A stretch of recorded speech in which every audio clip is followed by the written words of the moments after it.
Have you ever stumbled across a story online that hits you so hard it doesn't even feel like just some random post? Today I was scrolling through Reddit and found a few stories like that. Way too real, way too creepy to ignore. I've got a feeling you're going to want to hear these. So, no more waiting, let's dive right in. Story 1. Many children grow up with a pet in their home. It seems to many parents that adopting a family dog or cat is a ritual worth participating in. Perhaps the parents of these children believe that the animal will teach them responsibility. Possibly, it is that in a decade or so, that dog's demise will introduce your child to death in a way that your words will not be able to accomplish. Will man's best friend be a reliable option for your kid to fall back on in case nobody likes him at school? Regardless of the reasoning, countless families across the U.S. will adopt a dog to fill a conscious or subconscious void within their homes. What is never questioned is the dog itself. Although it is essential for all these familial quirks to take shape, its entire being is only in the hands of man to mold. The dog's purpose is only to absorb man's presence. We provide everything for them to survive, and we receive their unconditional love. Romeo wasn't our family's first choice when we started to look for a dog to accompany our current one, Chloe. I was scrolling through pictures on my mom's old phone, smiling at possible new boxer puppies from the same breeder we had received Chloe. Boxers you may recognize as the bigger versions of a French bulldog, with mouth flaps, floppy ears, and a burnt snub tail. This first set of puppies would get parvo, a terrible, fatal, and contagious puppy disease. When I found out, I hid my face in my parents' bed sheets and attempted to hide myself crying. The next candidate was Romeo, an AKC registered but self-described accident puppy by the Craigslister. According to him, he left two show dogs in the back seat while he ran inside to grab something. He returned minutes later to foggy windows. Schmelly fun. I drove shotgun with my dad to pick him up. When we arrived, I had to wait in the car while my dad went inside to retrieve him. I remember he was cautious. Wait in here. You don't know what it could be like in there. What felt like forever passed to a child who was about to meet his new puppy. I eventually peered over the passenger window as I saw my father stumble out the door and down the concrete porch. A dog barked loudly as he did. The original owners waved from inside their house. My dad walked to my side and put the puppy in my lap. He got it on his side and immediately exclaimed about how large the puppy's parents were. He joked that he felt threatened taking the baby from his parents, but that he knew we would give him a great home to live in. Romeo had a large cone head and tons of loose cedar red skin. It was clear he had plenty of room to grow into. As Romeo aged slightly, we realized through the vet that his testicles would not drop from an area in his stomach into where they are supposed to naturally fall. Because of this, he was required to receive essentially the same surgery that female dogs receive when they are spayed. My family attributed this to his seemingly unique personality that he would develop over the years. I noticed Romeo was different from other male boxers when I visited one of my childhood friends' house. His dog was pretty much the opposite of Romeo. He was built like a taller pit bull and was incredibly broad with a beefy build. He had tons of energy while bouncing off couches and people. This contrasted Romeo's lanky build, as well as his calm and collected energy. My family and I describe him as just another person when he sits on the couch. He sits on his butt and slouches his back into the cushions. His head sits slightly back, adjusting to his weight in the couch cushion. Sometimes he stares out his window. I know he longs only to protect his yard because he often stops himself and turns around less than a mile into our attempted walks. When you look into his black eyes, it feels like a window on board the ISS. It is easy to stare, and there is no potential awkwardness of natural human nature. At times, they look back at me, and I would wonder if they studied mine too. My family and I adjusted to his behavior over the years. He had very quickly inserted himself as a loved and trusted member of our family. Chloe was 7 years old when she passed. It was pretty sudden, and the vets didn't know what it was. They had asked if she had eaten any mushrooms or gotten into any antifreeze. We were unsure of both. His personality didn't change much after this event. He would become more confident, sometimes hitting you with his paw if you would take a break from petting him. Other times, if you were petting him from behind and paused to take a break, he would lift his head and stretch it towards you, letting his ears flop back to nearly touch the back of his neck. He started to sit by the dinner table and quietly beg for food. He had become more territorial within our gated yard, but he would still refrain from approaching people at our front door. There would be 2 groundhogs he'd dispatch from his yard, as well as be responsible for breaking a fence post when trying to bark at the mailman. To my mother's dismay, he also began a habit of guarding his yard at night. He would begin to wake her up at very late hours of the night, anywhere from 12 to 4 a.m. He won't go outside for anyone else in the house if my mom is home, a reason to this day my mom doesn't want to get another dog.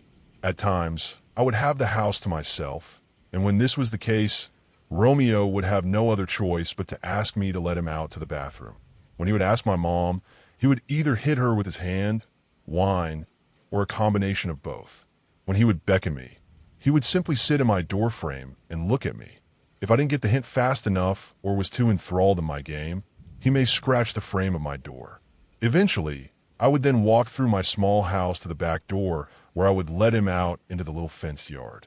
Sometimes, to get a treat presumably, he would scratch on the door to be let in, only to run back into the darkness when I'd open the door. Sometimes, I would feel paranoid and begin to believe he was trying to lure me outside for a reason other than to play. The reason I am writing this post is one encounter I had with him when I still lived at home. The internet is faceless, and the worst case is no one believes, but I figure sharing this in some way is better than keeping quiet. Maybe someone has had a similar occurrence. I sat there playing Destiny 2 in the middle of a raid with some friends, but I was home alone. He sat in my door frame. I don't know how long he sat there before I turned to my left and saw him. At first, I tried to ignore him. After all, I had multiple people depending on me in this game, and he could wait a minute. That was if he even needed something. Sometimes, he would whine and complain to be let out, only to lead me to the door and then refuse to go outside. It was an extremely frustrating habit of his. I continued playing my game, and after a few minutes of him staring, he began to whine and scratch at the door. Usually, when he started this, he would not stop until I got up. I arose from my chair and followed him as he turned and started walking towards the direction of my back door. I opened the door for him, and thankfully he started to walk outside. As he passed me, he looked up at me as if to blankly say thank you and proceeded to walk down the concrete stairs. I closed the door and returned to my game. It was maybe an hour that passed before I remembered I had let him out. As usual, my brain thought of the worst-case scenario first. Did someone leave the gate open by accident and let him out of our yard into the neighborhood? I left my chair again and went to see what could have happened. What followed was a very brief encounter, which is a reality I still question to this day. I stood in the outside door frame. The cold air hit my face while I surveyed the yard for Romeo. I felt immediate defeat as he did not come to the door, and even more so when I did not hear his collar jingle at the sound of his favorite treat bag. My mind fell silent when I turned to my left and saw a faint light from under the door to my yard shed. Surely, someone had left it on earlier, and maybe Romeo had snuck his way in. I had always felt my neighborhood to be safe, but in that instant, I realized how there were no real security measures that would prevent some hypothetical crackhead from walking right into my shed and lighting up. How ridiculous! I pulled my big boy pants up and walked the short distance to the shed door. The rusty metal handle morphed with my fingers and palm as I pushed in. I never stepped up into the frame. What stood 8 feet away from me was Romeo. His body now upwards. A bipedal creature stared at me with the same expression Romeo did an hour ago. His knees bent back further than before, and tendons that previously would have prevented him from standing straight fell loose at the back of his legs. His spine still visibly curved his body forward, unbalanced. I made no noise, as did he. We stared for what felt like an eternity. He slowly approached me, and as he progressed, I expected his form to limp, but it did not. His gait contained a smooth certainty. I could describe it only in another human. Slight bits of drool fell from his black flaps. His eyes felt like encroaching black holes as he stepped towards me. His incapable paw reached out and softly contacted the shed door. He gently pushed it closed. I stared back, still and quietly, at the flaking paint on the old wooden door. I would walk back inside, tell my friends I wasn't feeling well, and lie down. When I awoke the next day, I went to look for Romeo. What happened the night before I had convinced myself was a dream. Why would it be anything else? Romeo was still outside when I found him. I cautiously glared through the glass on my back door. He stared coldly up at me from the stairs. I spent the next few years of my life watching out for Romeo. He had never given me a reason to fear him. I no longer wondered if his eyes looked back at me with wonder. I moved out of my parents' house at 18. I don't believe anyone in my life would believe this. There is no reason for them to. Romeo never seemed to mean any harm. What would I gain from exposing him? He is still happily taken care of by my parents to this day. Story 2. I used to have dreams, nice dreams. Now I can't even have nightmares. I'm granted no solace from the nothingness behind my eyelids. To get right into it, it happened when I was young, when I could control my once-had nightly gift. I would do silly things a child would think of, like flying or interacting with cartoon characters, stuff like that. And one day I pushed it, I guess. Something decided I wasn't allowed anymore, and a door appeared. I'll take it from there with that door. The dream I'd been having is lost in a whirlwind of forgetfulness now, and the setting doesn't matter much anyway. But I do remember that door clear as day. It was a fire exit door, pressed haphazardly into a wall it probably had no business being against. I didn't put it there. I was curious. My hand were on the handle before processing could even occur. It gave easily under my push and swung open to a fire escape railing. Red metal stairs you'd see on the sides of apartments that led downwards. The escape wasn't attached to a brick wall, though. It wasn't attached to anything. On all sides and down at the bottom was pitch black. An absence in my mind. I remember what the darkness sounded like. Humming tapped pleasantly against my eardrums, drowning out anything that could have been happening behind me. It was certainly out of place, but I was too hubris or curious to think about it that much. I put too much trust in the benevolence of my brain. When I focused on the metal, I found myself several steps down. The overlapping shadows below stayed their distance, and behind me, they overtook the way I had descended. My steps made the stairs sing like a time-telling bell. I took exactly 12 steps down in the rhythm I'd heard many times from the City Hall bell tower. I had found it funny at the time. Time never makes sense in dreams. That's a pretty common idea.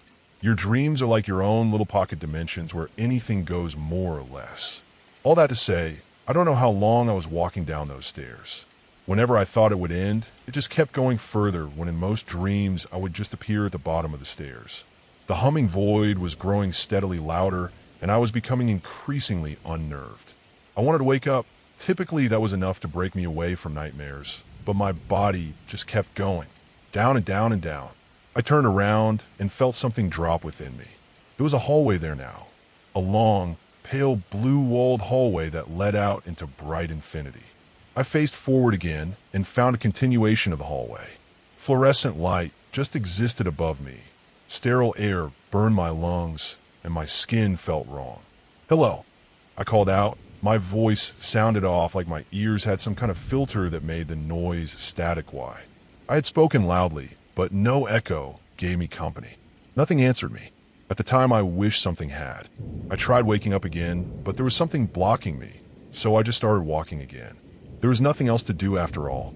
The hallway stretched on, just like the stairs, though it was all bright and closed in, and I found myself missing the staircase. I decided to try humming what the void had been singing to me just to fill the silence with something. My humming was immediately met with a companion tune. I stopped and spun around to try and find a source, but I was still the only soul walking the stretch of hall. The walking resumed, inciting no noise from my steps as a blue carpet absorbed the sounds. After some time of noiseless meandering, I started humming again. The interloping noise began as well, but I kept it up, not letting something I can't see dictate my control of this dream. As my humming grew louder, the others grew quieter, but that static film covered my ears again. "What?"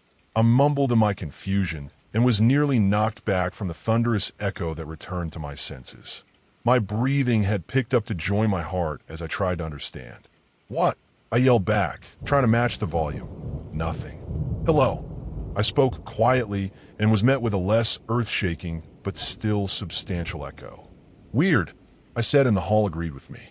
Finally, a turn in the hall was granted to my sight, a choice to be made, a way to break the monotonous single path. But when I got to the turn, it was the exact hall I had been traversing. I mean exact. When my gaze fell to the same blue shag carpet, I saw imprints in the yarn that held two options for me, both of which I did not enjoy thinking about. I was trapped with no true choice other than continuing forward until something different happened. Or something was also walking these halls, and maybe I shouldn't have been playing with that echo. With fear conducting a crescendo of a headache, I kept on my original trek. The longer I walked, more branches appeared, all with those taunting footsteps embedded in the carpet. With each step forward, I felt a gnawing sensation of being watched. No, I wasn't being watched. I was being listened to. I stopped walking and held my breath, staring straight ahead, not sure what I was waiting for. Then I heard it, humming. Not what I had heard on the staircase, not from the fluorescence vying for my attention, not my own. My eyes slowly scanned the hall as my feet matched the speed to push my back to the wall. Infinity in both directions, branches placed haphazardly between. Where was the humming? I closed my eyes and focused. It was coming from my right, the direction I'd been walking from, and it was getting louder. Did that mean it was close or far? My eyes refused to open again as my head faced the direction. My nails dug into the drywall as an anchor to focus. Focus on waking up. Then it stopped, and I realized my lungs were burning from lack of use. I slowly, as softly as I could, exhaled through my nose. No hecho. Tapping answered instead.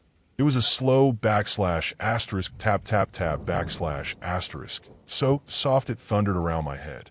I could feel the vibrations against the wall run up my fingernails, and I kept my eyes screwed shut. The tapping increased in volume, filling my mind with static now as it ramped up in speed. Now not just on the wall I was pressed against, but every surface available. My body coiled in on itself, trying to avoid the trajectory of this thing's warpath. But I never felt a collision. I didn't even feel it move past. It just stopped. The humming returned, buzzing behind my eyes like a trapped wasp, like a hive of wasps. My hands left the wall to cover my ears, hoping to block the noise, but that only created an echo chamber of malice within my skull. It's my dream. I can go where I want. I responded over the buzzing, not sure if anything was said or not, but there was some kind of conversation happening between me and the being I refused to look upon. I want to leave now. Let me leave. Several somethings wrapped around my arm and dug into my skin with pinpoint nails. Long fingers is what I concluded. I'm sorry. Please. My body was yanked to the side as the being started to drag me against the carpet. I screamed, but it was so muffled I couldn't tell if my throat even worked anymore. The carpet eventually turned to something smooth, either wood or linoleum, and I was lifted upwards in a cold air. I twisted my head to the side and cracked open a single eye to avoid seeing the entity with the goal of distinguishing where I was being held. My feet dangled over a pitch free fall. I promise I won't come back, ever. In pure instinct, I looked to the entity with a pleading expression that immediately contorted to horror. I still cannot fully describe the face I was met with. The face apparently my own mind made up in a state of delusional unrest. The only thing I can say for sure is this. Every orifice was a vortex. In the moment I witnessed its visage, it distorted and released me into free fall, back to the waking world with a thud against my bed. And ever since that terrifying dream, my lucidity has completely left me, but with something taken something was given. Everywhere I've been, and still go, that face haunts the edge of my vision every waking second. My only respite is the nothingness behind my eyelids.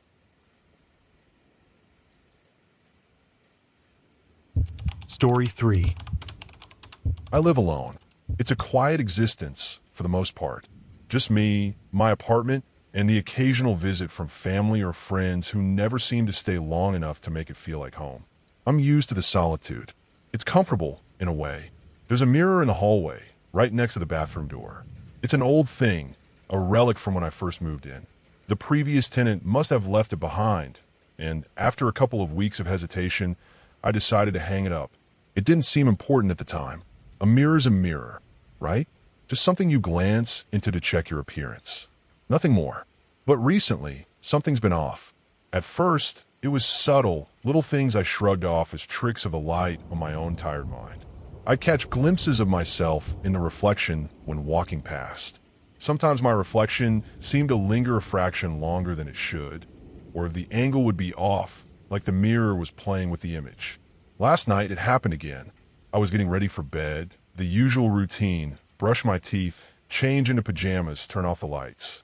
As I passed by the hallway mirror on my way to my bedroom, I looked up, and that's when I saw it. My reflection wasn't mine.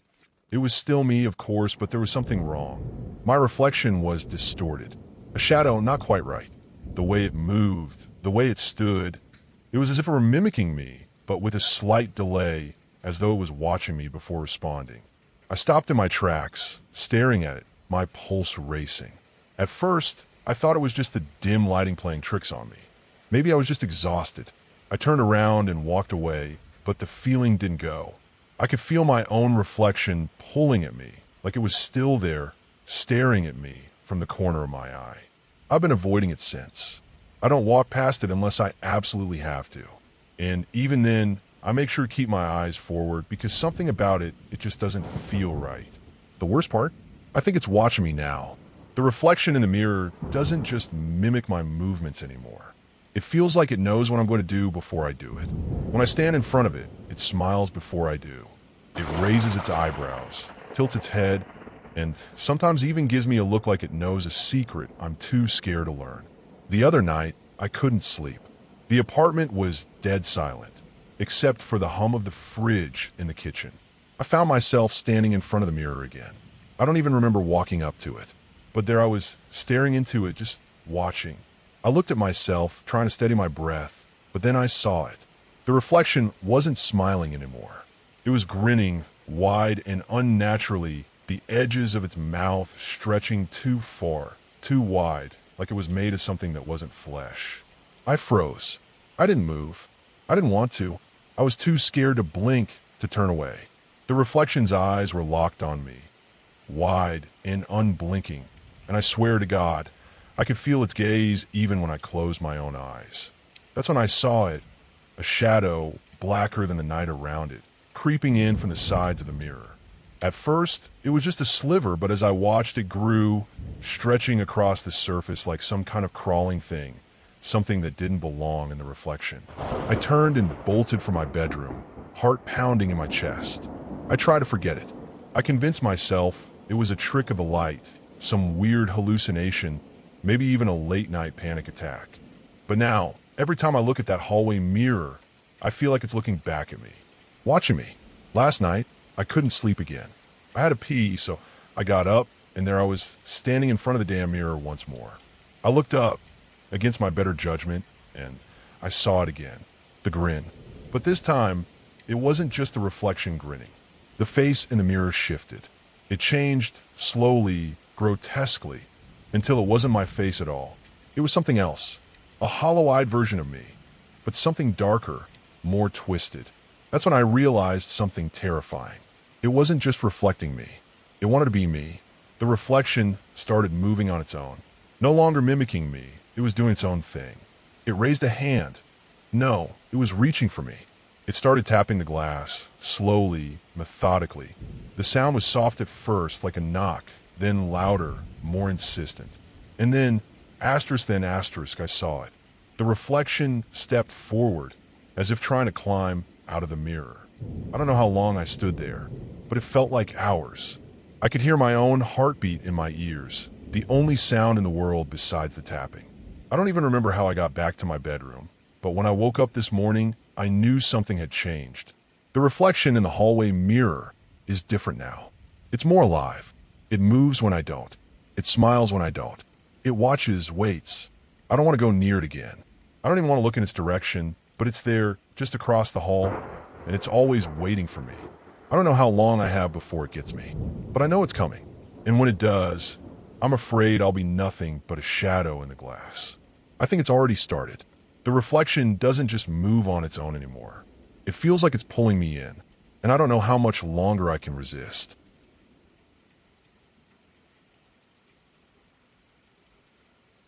Story 4.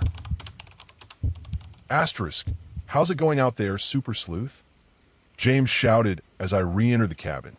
Capture some new footage for me to review? Any new phantoms? Bacon sizzled under his half-sarcastic remark like a round of applause from a tiny, invisible audience. I forced the front door, closed against a powerful gust of cold wind. Breakfast smelled divine. Magnetized by the heavenly scent, I wandered into the kitchen without taking off my boots, leaving a trail of fresh snow across the floor. Nope, nothing to report. Same two phantoms, same sequence of events at the same time of day, for days in a row. I don't get it, I really don't, I replied, dragging a chair out from the glass-topped table and plopping myself down, feeling a little defeated. Thanks again for letting me use your camera, honey. Being out of work is making me a little stir-crazy. This has been a good time killer, even if it's driving me up a fucking wall. James chuckled. Then he turned around, walked over to the table, and sat down opposite to me. I slid his handheld video camera across the glass. At the same time, he slid a hot plate of bacon and eggs towards me, food and technology nearly colliding as they passed each other. His lips curled into a wry, playful smile. Clearly, my fiancé garnered a bit of sadistic enjoyment out of seeing me so wound up. He thought it was cute. I, on the other hand, did not find his reaction to my frustration cute. Even if I was unnecessarily exasperated over the lake and its puzzle, I didn't think it would kill him to meet me emotionally halfway and share my frustration. He could spare the empathy. I gave him the side eye as I thrust some scrambled eggs into my mouth. James saw my dismay and recalibrated. Asterisk, look, Kaya, I know what you found out there isn't as cut and dry as developing code. But wasn't that the point of taking a leave of absence? To give yourself some space out in the real world? Develop other passions? Self-realize? That job was making you miserable. It's going to be there when you're ready to go back, too. Just, I don't know, enjoy the mystery? Stop looking at it like it's a problem that needs to be fixed. This is no deadline, sweetheart. None that I'm aware of, at least. Asterisk, he chuckled again, and my expression softened. I felt my cheeks flush from embarrassment. James was right. This phenomenon I accidentally discovered under the frozen surface of Luce's Tier, a lake 2 minutes away by foot, was an unprecedented paranormal marvel. It wasn't some rebellious line of code that was refusing to bend to my will. I could stand to bask in the ambiguity of it all, accepting the possibility that I may never have a satisfying answer to the woman in the lake and her faceless killer. I met his gaze, and a sigh billowed from my lips. Asterisk, hey, you're right. Sorry for being so crotchety. James winked, and that forced a grin out of me. Briefly, we focused on breakfast, enjoying the inherent serenity of his cabin, tucked away from town at the edge of the northern wilderness. The quiet was undeniably nice, though I couldn't help but shatter it. You have to admit it's weird that I can't find any records of a woman hanging herself. Asterisk, I proclaimed. I mean, we know she didn't hang herself. It looks like the killer lifts her into a noose on the recordings. But there's no recorded deaths by hanging anywhere near Luce's Tier. Sure, the library's records only go back so far, and if the death was ruled a suicide, there might not even be records to find. I guess the murder could be really old too. Asterisk, asterisk. Or, Mulder. Could be more than one asterisk, James interrupted, mouth still full of partially chewed egg, fragments spilling out as he spoke. I tilted my head, perplexed. Asterisk, what makes you say that? He spun an empty fork in small circles over his chest as he finished chewing, like he was doing an impression of a loading spinner on a slow computer. Asterisk, well, I think you're getting too fixated on your initial impression. Might be worth taking an honest look at your assumptions, you know?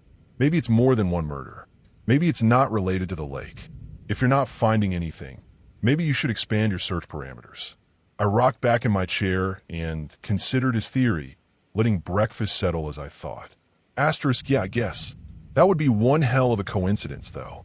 The lake is named Luce's Tier, and it just happens to have some unrelated spectral woman being killed under the ice reenacted at 9 a.m. sharp every day? What are the odds? Asterisk, he turned his head and peered out the kitchen window, beaming with a wistful smirk. Asterisk, maybe you're right. Those are some crazy odds. That all occurred the morning of Sunday, April the 6th. By the following afternoon, for better or worse, I would have some answers. James and I met 5 months before we moved out to that cabin together. The whirlwind romance, dating to engaged in less than 100 days, was completely unlike me. My life, until that point, had been algorithmic and protocolized. Everything by the book. James was the opposite, impulsive to a fault. I think that's what I found so attractive about him. You see, I've always despised messiness, both physical and emotional, and I had grown to assume order and predictability were the only tools to ward it off. James broke my understanding of that rule. Despite his devil-may-care approach to life, he wasn't messy. He made spontaneity look elegant, a handsome ball of controlled chaos. It was likely just the illusion of control upheld by his unflappable charisma, but at the time his buoyancy seemed almost supernatural. So, when he popped the question, I said yes. To hell with doing things by the book. One thing led to another.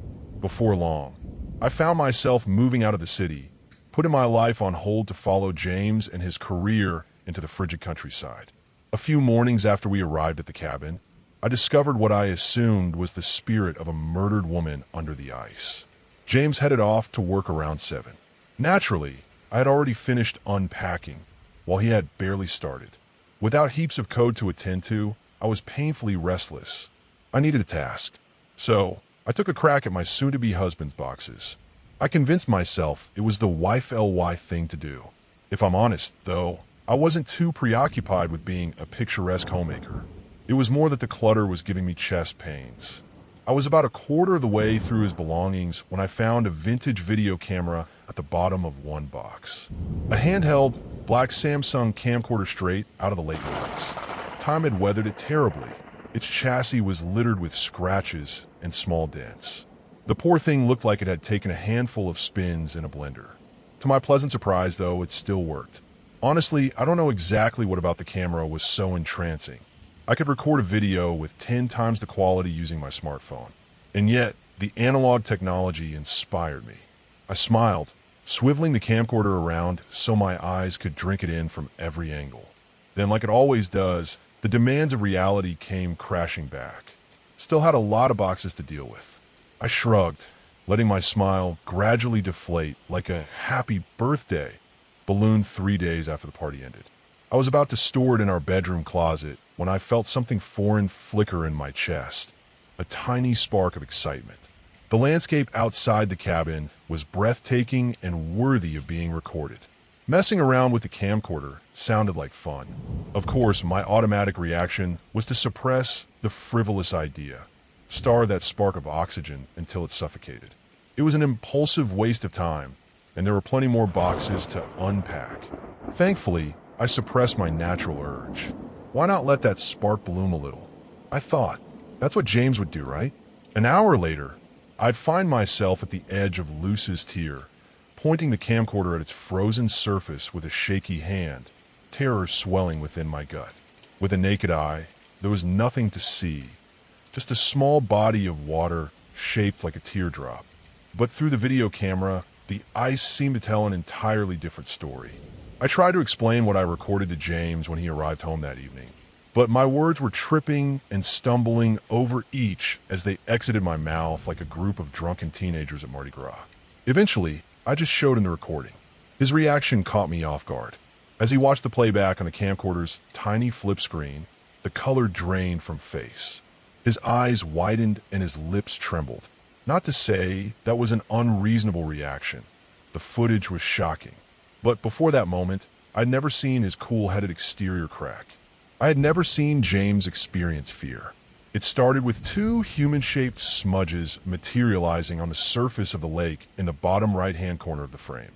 I was standing about 10 feet from the lake's edge, surveying the landscape when it caught my attention. Someone's under the ice, my brain screamed. I let the still recording camera fall to my side and ran over to help them.